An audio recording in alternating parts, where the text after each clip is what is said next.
Rasmus پلودن نامی ایک شخص نے سویڈن میں سر عام ڈینش پولیس کی سرپرستی میں قرآن کریم کو نظر آتش کیا۔ اس واقعے کے صرف 2 دن کے بعد ایک اور ڈچ گستاخ ایڈون ویگنزویلڈ نے ہالینڈ کے ہوگ نامی شہر میں پولیس کی سرپرستی میں قرآن پاک کے اوراق انتہائی نفرت کے ساتھ جدا کر کے شہید کر دیا۔ راسمس پلودن اور ایڈون ویگنزویلڈ دونوں دائیں بازو کی ایک ہی شدت پسند جماعت جسے پیجا کہا جاتا ہے اس سے تعلق رکھتے ہیں۔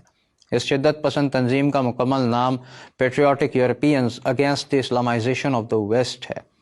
راسمس پلودن 2019-2020 میں بھی قرآن کریم نظر آتش کرنے کی باقاعدہ مہم چلا چکا ہے، بلکہ 2020 میں تو رمضان کے مہینے میں اس نے قرآن کریم کو نظر آتش کرنے کے لیے ایک باقاعدہ ٹور کا اعلان کیا تھا، جس کا نام اس نے برننگ دا قرآن ٹور رکھا تھا، جس میں جگہ جگہ پہنچ کر قرآن پاک کی بے حرمتی کی جانا تھی۔ اس اعلان کے بعد اس کی حکومت نے اس پر 2 سال کی پابندی لگائی تھی، لیکن پھر 2022 میں اسے بھونکنے کی سرکاری اجازت دوبارہ مل گئی۔ اقوام متحدہ، سویڈن اور دیگر عالمی قوتوں کا رویہ کیا رہا، بلکہ خود واحد مسلم ایٹمک پاور پاکستان کا رویہ کیا رہا؟ فریڈم آف ایکسپریشن کے نام پر اسلام دشمنی اور سرعام قرآن کریم کی بے حرمتی کو صرف مذمت کے ذریعے نمٹا دیا گیا ہے۔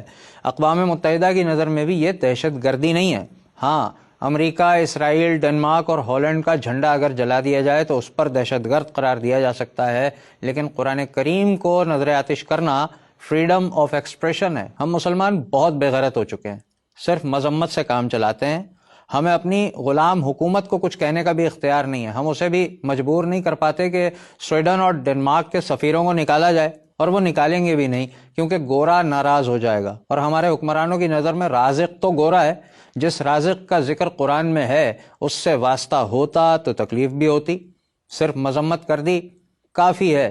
سیاست دانوں کے لیے اپنے ووٹرز کو خوش کرنا اہمیت رکھتا ہے، لہٰذا کھولتے ہوئے 1-2 بیان کافی ہیں۔ ووٹر اپنے لیڈر پر ایمان لے آئے گا۔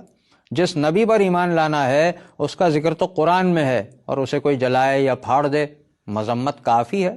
کیونکہ گورا ناراض ہوا تو تجارت خطرے میں پڑ جائے گی، جس کی ناراضگی تباہ و برباد کر سکتی ہے، اس سے کیا واسطہ؟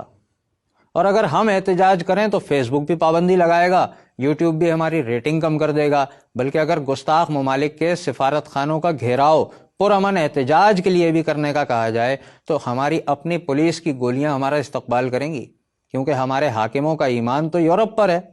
اللہ پر ایمان کا ذکر تو قرآن میں ہے، اس سے کیا واسطہ؟